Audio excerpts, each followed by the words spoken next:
Muito boa noite, a graça e a paz do nosso Senhor Jesus esteja com cada um de nós. Vamos fechar nossos olhos e orar novamente? Senhor Deus, Pai querido, Deus Santo e Todo-Poderoso, mais uma vez, Senhor, nós estamos diante de Ti em oração, e nesse momento, ó Pai, nós viemos pedir que o Senhor nos use, ó Deus, que o Senhor abra os nossos corações, abra as nossas mentes, para que possamos compreender o que o Seu Espírito tem para nos mostrar nesta noite, ó Deus. Usa-nos, Senhor, conforme a Sua vontade, esteja abençoando a vida de cada um aqui, Senhor, e esteja abençoando a vida daqueles que estão nos assistindo pela internet, que essa palavra nessa noite não saia vazia, ó Deus. É em nome de Jesus que nós oramos. Amém, amém. O Senhor te abençoe. Meus queridos, opa, pronto, é para acordar. Eu gosto de acampar, eu gosto de camping. Hoje a coisa está mais moderna, né? A gente vai aqui no Chapéu de Sol, tem banheiro, tem cozinha, tem restaurante, piscina aquecida, tem sauna, tem até se você pagar lá um valor, a massagem, né, para as mulheres. Mas eu acampo desde pequenininho. E quando criança, minha família ela costumava ir lá para a região de Bertioga, no meio do mato mesmo, era uma aventura danada. Então o pessoal entrava ali, colocava, eu que era o mais novinho, me colocava lá no porta-malas da Belina, que é onde que sobrava espaço para criança, e descíamos a serra, chegava lá aquele atoleiro, até chegar na beira da praia. Então a família montava lá aquelas barracas, ficava pai, mãe, tio, prima, vovô, um monte de gente ali. Hoje em dia já não dá mais para fazer isso, por conta de lei ambiental e tudo mais. Só que eu me lembro de uma situação. O pessoal chegou, montou todas as engenhocas que tinha lá, a barraca que levava 2 horas para ser montado, peso danado, fogãozinho de 2 bocas, era interessante. Só que teve uma noite que nós acordamos, era de madrugada já, na verdade, e estava um vento danado. E aí eu lembro dos meus tios, meu pai, segurando a barraca, uns seguravam por dentro, outros seguravam por fora, e aquela ventania, querendo levar tudo, e o marzão batendo do lado, e aquele medo todo, e trovões cantando a noite inteira. Foi assustador, foi tenso, mas depois passou. De manhã o sol raiou, nos restou boas histórias. Nós ficamos recordando daquela noite. Para alguns foi um trauma. A minha mãe mesmo, depois daquela noite, ela não quis mais acampar. E a vez que ela, depois de quase 20 anos, ela resolveu acampar de novo, choveu de novo. Eu falei, então, não é para a senhora ir mesmo. Mas, para quem gosta, é uma grande aventura. Pois bem, foi apenas uma noite que aconteceu isso. Mas a nossa vida, normalmente, as situações mudam de uma hora para outra. Tudo parece estar muito tranquilo, tudo parece estar muito calmo. E de repente, aquilo que você tinha planejado, altera. Vira uma tempestade danada. E você fica assustado, você não sabe o que fazer. O texto que nós vamos ler nessa noite mostra uma situação muito parecida que os discípulos passaram. Eles estavam navegando com Cristo, e de repente, o inesperado aconteceu. Convido os irmãos a abrir a sua Bíblia no Evangelho escrito por Marcos, no capítulo 4. Nós vamos fazer a leitura dos versos 35 a 41. Marcos 4, 35 a 41.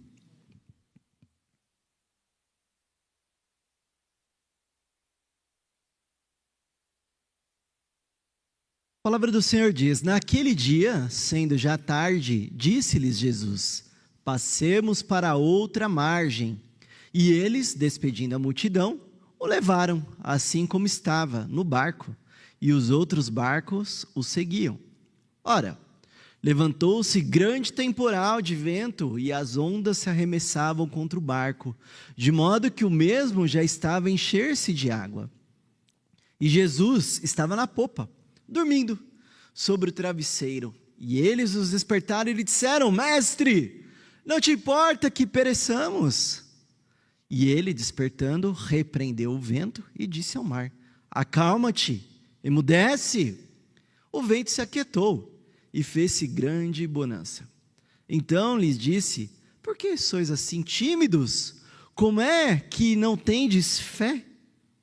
E eles, possuídos de grande temor, diziam uns aos outros: quem é este, que até o vento e o mar lhe obedecem?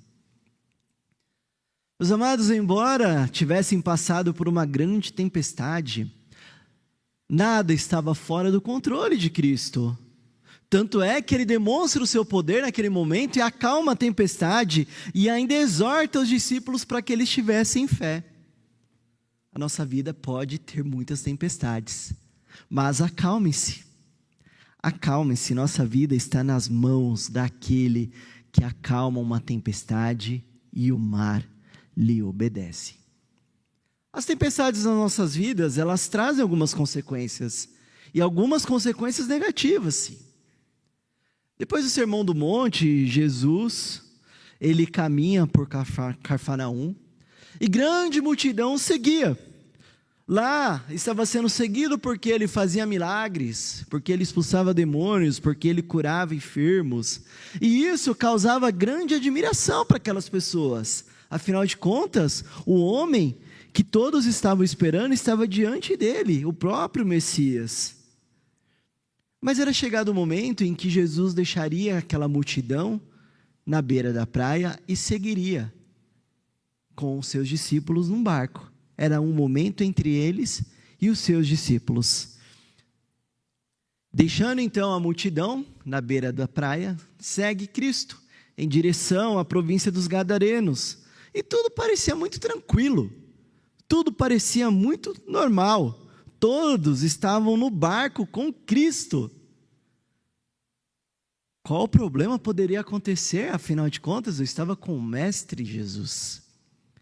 Mas havia um detalhe nessa viagem, havia um detalhe nesse caminho. E esse detalhe era o mar da Galileia, que na verdade, meus irmãos, não é um mar, é um grande lago. Tem cerca aí de 21 metros de comprimento por cerca de 14 metros de largura. Vamos imaginar que talvez seja até daqui de Salto até Indaiatuba, ou talvez um pouquinho mais longe. Provavelmente aí até chegando ali nos seus 20 quilômetros. Esse mar, ele é cercado de montanhas com cerca de 300 metros de altura ali. E no pico das montanhas, em determinadas épocas do ano, congela. Então, você forma ali muitas geleiras. E por conta de todo esse ambiente, de toda essa geografia, o Mar da Galileia é muito famoso pelas mudanças rápidas de clima. Ao mesmo tempo que está tudo muito tranquilo, de repente vira uma tempestade com ventos violentos. E é o que aconteceu naquele momento em que Cristo estava com seus discípulos no barco. De uma bonança, de repente, virou uma grande tempestade. As ondas batiam no barco, os ventos sopravam, a ameaça era real. Os discípulos estavam apavorados. Os discípulos, pelas suas próprias forças, estavam tentando impedir com que aquele barco afundasse, com que as ondas tombassem aquele barco. A calmaria havia acabado. O desespero era um fato para aqueles homens no barco. Isso me leva a refletir, meus irmãos, que as tempestades das nossas vidas acontecem de repente. No mesmo momento que tudo parece estar tudo muito calmo, e às vezes a gente até comenta, poxa, está tão calmo, né? De repente, muda. De repente tem uma reviravolta. São problemas financeiros, problemas de saúde, problemas emocionais e até mesmo a morte. Quanto menos nós esperamos, ela chega e não tem idade. Quando nós estamos diante dessas situações, meus irmãos, muitas vezes nós ficamos desesperados, muitas vezes nós ficamos aflitos, e parece que essas situações não vão acabar. Parece que nós estamos no meio de uma tempestade e nós não conseguimos enxergar o final dela. Parece que aquilo ali não vai passar. Olhem só, os discípulos estavam com Jesus. Os discípulos haviam deixado a sua família para o seguir. Os discípulos amavam Cristo, deixaram tudo para trás para seguir o Mestre. Estavam no barco com Cristo, mas não ficaram isentos de passar por aflições. Cristo nunca os chamou para viver uma vida tranquila. Cristo nunca nos prometeu que nós viveríamos uma vida em paz. O que Cristo promete para nós é de nos livrar, de nos guardar do mal. Não peço para que os tires do mundo, e sim que os guarde do mal. Afinal de contas, o próprio Senhor Jesus Cristo não viveu uma vida tranquila. Desde o seu nascimento, sob as ordens de Herodes, ele foi perseguido. Sua família precisou fugir para o Egito, até que aquele rei perverso, aquele rei maldoso, aquele rei de coração duro morresse. Durante o ministério de Cristo, ele foi tentado por Satanás, foi seguido pelos judeus, pelos romanos, foi preso, foi julgado por um tribunal corrupto, com testemunhas mentirosas, foi torturado e morto de maneira vergonhosa, sendo pregado naquela cruz. Foi sepultado em um túmulo que nem era dele, era um túmulo emprestado. E tudo isso Jesus fez de maneira passiva. Ele se entregou passivamente por amor a nós. Ele se entregou passivamente para atender à vontade do Pai Celestial, para que o povo dele fosse salvo, fosse liberto dos seus pecados, embora seja um povo que não mereça. Se para Jesus Cristo a vida não foi fácil, se o próprio Jesus foi tentado, se o próprio Jesus sofreu, por que para nós seria diferente? Já que nós somos culpados pelos nossos pecados, nós somos culpados por todo o mal desse mundo, a culpa é nossa. Por que para nós seria diferente? Nós herdamos o pecado dos nossos primeiros pais, Adão e Eva. Eles viviam no Éden, no mar da tranquilidade. Eles tinham tudo de bom ali. Poderiam viver eternamente aquela vida tranquila, e a sua geração seria abençoada, que esse foi o pacto que Deus fez com o homem, um pacto de obediência, mas o homem decidiu desobedecer, comendo do fruto proibido, trazendo o pecado para o mundo, e com o pecado vem as consequências, sofrimentos, doenças, a morte, porque o salário do pecado é a morte. As tempestades que passamos nessa vida é culpa dos nossos primeiros pais e nossa, porque também nós continuamos pecando. A morte é uma realidade, porque ela é o salário do pecado. Quando Deus disse para aquele homem que se comesse do fruto proibido certamente morreria, assim foi feito. E a morte não foi física apenas, foi uma morte espiritual, foi a separação do homem com Deus, a perda de comunhão de Deus, e consequentemente vieram todos os sofrimentos.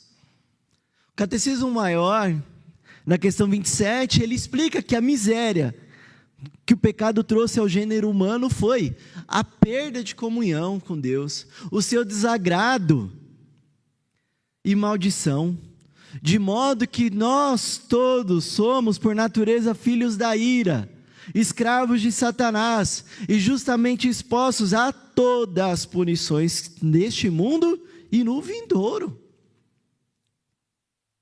Na queda recebemos as punições do pecado e sofremos as tempestades na nossa vida, com consequências que são internas, como falta de compreensão, emoções negativas, a tristeza, ilusões,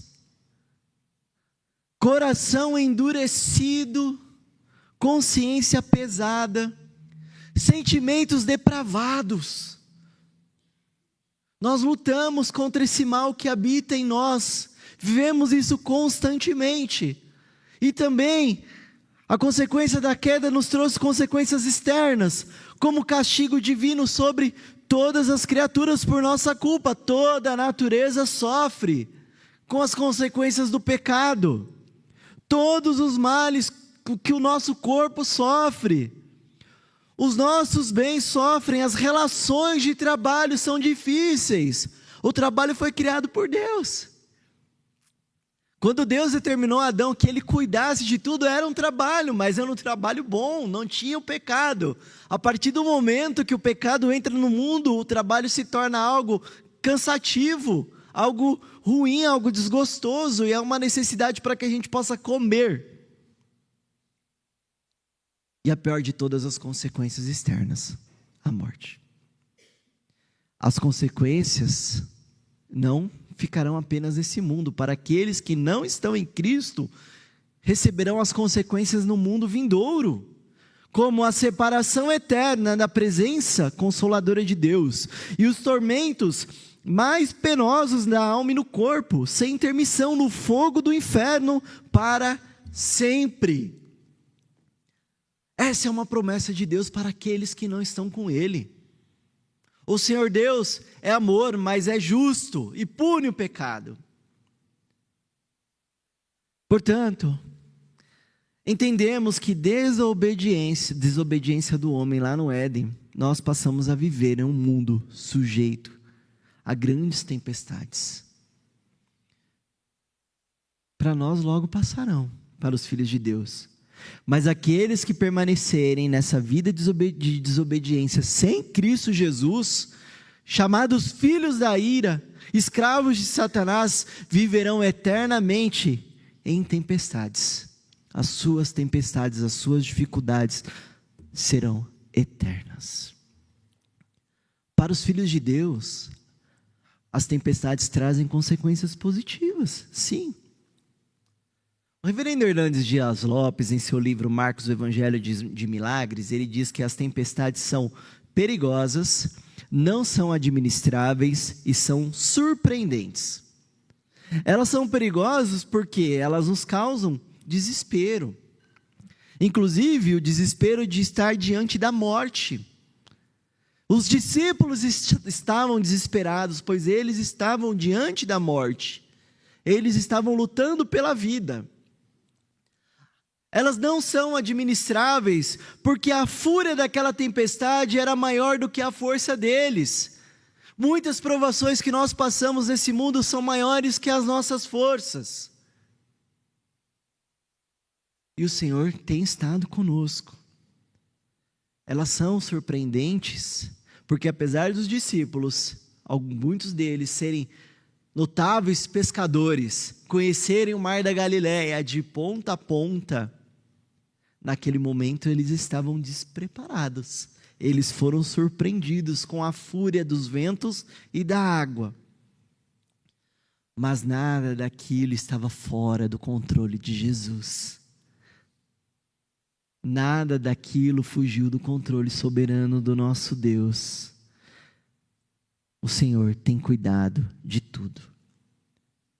As tempestades, meus irmãos, nos trazem grandes ensinamentos. O Senhor Jesus Cristo havia pregado o Sermão do Monte. O Senhor Jesus Cristo havia ensinado por parábolas. E naquele momento, era o momento de prática cristã. Tudo aquilo que eles haviam aprendido, era naquela hora que eles estavam colocando em prática. O período de estágio havia acabado, agora era para valer. Tudo isso que eles passaram, meus irmãos, evidencia um relacionamento com Deus. Nós só perceberemos o quanto nós dependemos do nosso Deus, muitas vezes quando nós estamos passando por lutas, por dificuldades, pelas tentações que o pecado nos traz. O verdadeiro cristianismo, ele é colocado em prática quando nós estamos diante das tempestades das nossas vidas, pois assim nós vamos confiar em Cristo. O Senhor usa desses momentos para que nós tenhamos um maior relacionamento com Ele, um momento de maior proximidade. E olha só, enquanto tudo acontecia ali, enquanto o barco estava prestes a ser afundado, Jesus dormia tranquilamente com a sua cabeça encostada no travesseiro. Alguns discípulos não se conformavam, gritavam ali: mestre, não importa que pereçamos. O ato de Cristo dormir não significa que as coisas estavam fora de controle, e nem que ele tinha largado mão de tudo. É que Cristo é 100% homem, e ele tinha necessidade física de dormir. Mas Cristo também é 100% Deus, e estava cuidando da tempestade, portanto, os discípulos não tinham com que se preocupar. Não tinha com que se preocupar. O Senhor do universo estava do lado deles. Tanto é que Cristo acorda, repreende o vento, e o mar se acalma de maneira imediata. Muitas vezes nós estamos em meio a dificuldades e clamamos por Deus. Muitas vezes nós achamos que o Senhor não está nos ouvindo. As águas batem no nosso barco, os ventos sopram em nossa vida, e chegamos ao ponto de achar que tudo se acabou, que não tem mais jeito. É certo que os pecados nos trouxeram consequências, como sofrimentos, mas há um mistério grandioso do porquê Deus nos permite passar por provações tão difíceis em nossas vidas. É que Ele tem cuidado de tudo. Quando nós vamos olhar em algumas passagens bíblicas e alguns exemplos bíblicos, nós podemos perceber que Deus permite o mal para produzir o bem. Histórias conhecidas como de José do Egito, que foi vendido pelos seus irmãos como escravo, foi ali preso injustamente, foi acusado de tentar assediar a mulher do seu chefe. No final de tudo, o Senhor usou José para que o povo fosse salvo da fome, e a família dele foi abençoada por aquilo. A história de Cristo. Cristo foi julgado por um tribunal perverso. Cristo foi condenado injustamente. Cristo foi crucificado por nossa culpa. Mas Deus permitiu o mal contra o seu próprio Filho para produzir o bem, para salvar o seu povo do pecado deles. E apesar de morto, Cristo foi exaltado, pois Ele ressuscitou. O seu nome agora é glorificado por toda a eternidade. E a história de Cristo altera a história da humanidade. Onde o cristianismo é alcançado, a mudança real de vida. Quando Cristo nos alcança, a nossa vida é completamente transformada.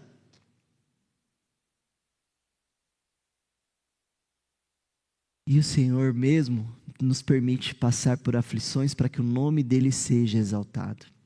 Deus permite o mal na nossa vida para que o nome dele seja glorificado. O cristão que passa por lutas tem uma visão de mundo diferente. A sua fé é fortalecida, a sua confiança em Deus é fortalecida, ele desenvolve humildade, desenvolve mansidão, desenvolve piedade, ele tem empatia com o sofrimento das outras pessoas, ele dá bom testemunho em meio às suas tempestades, ele continua adorando e confiando no Senhor, mesmo que isso o leve a grandes perseguições, até dentro da sua própria família. Os discípulos, meus irmãos, foram cuidados por Cristo e nenhum mal lhes aconteceu. E nós, como discípulos do Senhor, também estamos sendo cuidados por Ele. É óbvio que nossa vida não será um mar de tranquilidade. Tanto é que os discípulos, depois desse episódio, passaram por várias e várias situações difíceis. Os discípulos foram perseguidos por defenderem o nome de Cristo Jesus. Mas tudo isso passou. E Jesus já havia nos alertado, e para nós Ele continua nos alertando. Bem-aventurados os perseguidos por causa da justiça, porque deles é o reino dos céus. Bem-aventurados os perseguidos por causa da justiça, porque deles é o reino dos céus. Continuem confiando nesse Deus maravilhoso, continuem adorando esse Deus, não importa a situação que você passar, mesmo que você seja perseguido por isso, mesmo que você perca o seu emprego por isso, mesmo que você perca amigos por isso, continue confiando nesse Deus. Porque apesar dos males que nós vivemos nesse mundo, vai ser passageiro. As tempestades logo irão se acabar. E o céu para nós é uma certeza. O terceiro ponto dessa mensagem, nós percebemos que Deus se revelou ao homem em Cristo. Os discípulos estavam confusos, perdidos, desesperados, clamavam por socorro, mas Jesus, com o poder da sua voz, controlou o vento e o mar. E tudo virou um mar de tranquilidade. A mesma voz que criou todo o universo teria plena capacidade de controlar a natureza. E aí ele olha para os discípulos e fala: por que sois assim tímidos? Como é que não tendes fé? Ao advertir os discípulos, Jesus está dizendo que eles eram covardes, que eles não tiveram coragem, que eles tinham uma fé deficiente. E Jesus estava educando os seus discípulos, como um pai que educa os seus filhos. Foi preciso dessa bronca, mas não significava que Cristo não os amou, que Cristo estava com raiva. Mas Cristo estava dizendo que, olha, apesar da sua fé deficiente, apesar da sua covardia, eu não te abandonei. Eu cuidei de vocês, eu acalmei o mar e os ventos. O Senhor agiu com grande poder e misericórdia. Os seus discípulos não naufragaram. E depois de tudo aquilo, eles olham e questionam: quem é este que até o vento e o mar lhe obedecem? O Senhor estava se revelando. O Senhor estava mostrando o seu poder para os seus discípulos. Tanto é que chega um momento da história que os discípulos questionam, Jesus questiona aos discípulos quem ele é. E um dos seus fala: tu és o Cristo, o Filho do Deus vivo. Jesus mostrou para todos que estavam ali que Ele é o próprio Deus, que Ele criou todas as coisas, portanto Ele tinha um domínio sobre a criação e com o poder da sua voz a tempestade lhe obedeceu. Jesus mostrou que até a pior das tempestades está sob o controle dEle, está debaixo da soberania dEle. Não temos o que temer, meus irmãos, não temos o que temer. E a ação de Cristo não beneficiou apenas os seus discípulos, mas beneficiou todos os outros barcos que o seguiam, todos os barcos que estavam ali navegando pelo mar da Galileia. Essa ação me remete ao que nós chamamos de graça comum. É um ato de bondade de Deus que beneficia bons e maus, revelando-a na natureza e no coração do homem. É a lei de Deus plantada, cuidando do bem-estar de toda a criação, como dar sol para todos, como dar chuva para todos, como dar trabalho para todos, refreia o pecado e o mal através da lei moral. Então, mesmo o ímpio, ele sabe o que é moral e o que não é, sabe o que é errado e o que é certo. Mas a graça comum não é salvadora. É a graça especial, aquela que é para os escolhidos de Deus, para os filhos do Senhor. A ação de Jesus, de maneira muito especial, se revela para os seus discípulos. O Senhor Jesus é o ápice da revelação de Deus. Ao longo da história, o Senhor ele vem se revelando de maneira progressiva aos patriarcas, aos profetas, e agora ele se revela em Cristo Jesus. Cristo é aquele que o mar obedece, É o Verbo que se fez carne e habitou entre nós, como o evangelista João escreve, cheio de graça e verdade, vimos nele a glória como do unigênito do Pai. Aquele que até o mar obedece, é aquele que se esvaziou de sua glória e morreu numa cruz por cada um de nós, mas foi exaltado ao terceiro dia e ressuscitou, foi aos céus e um dia voltará para resgatar a sua igreja, estabelecendo de uma vez por todas o seu reino por toda a eternidade. Aquele que até o mar obedece, será aquele que ao final de todos os tempos, irá transformar esse mundo caído pelo pecado, irá renovar esse mundo, trazendo perfeição, um mundo livre do pecado e da morte, um mundo melhor do que foi o jardim do Éden. Aquela história que eu contei, das nossas aventuras de família, um momento que me marcou muito, no dia seguinte, e é uma das memórias mais felizes que eu levo comigo, foi o meu avô.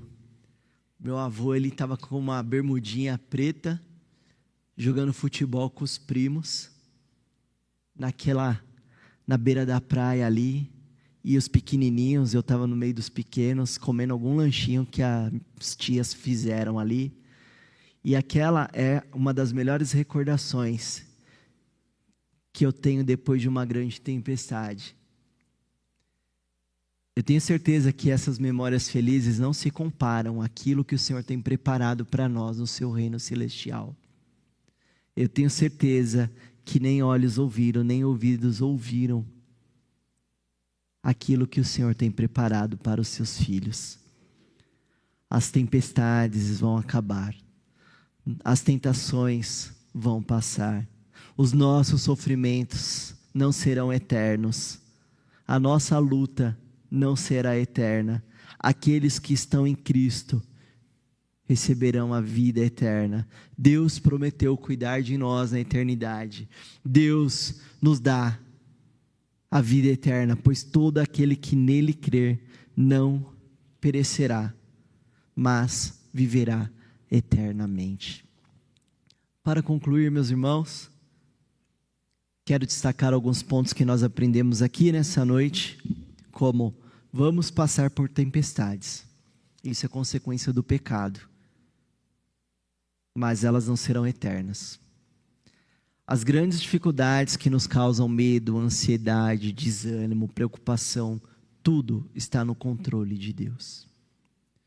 Tudo aquilo que nós passamos existe, tem um grande propósito, é disciplinar um filho que Deus ama, é fortalecer a nossa fé, é nos tornar cada dia mais semelhantes com Cristo Jesus.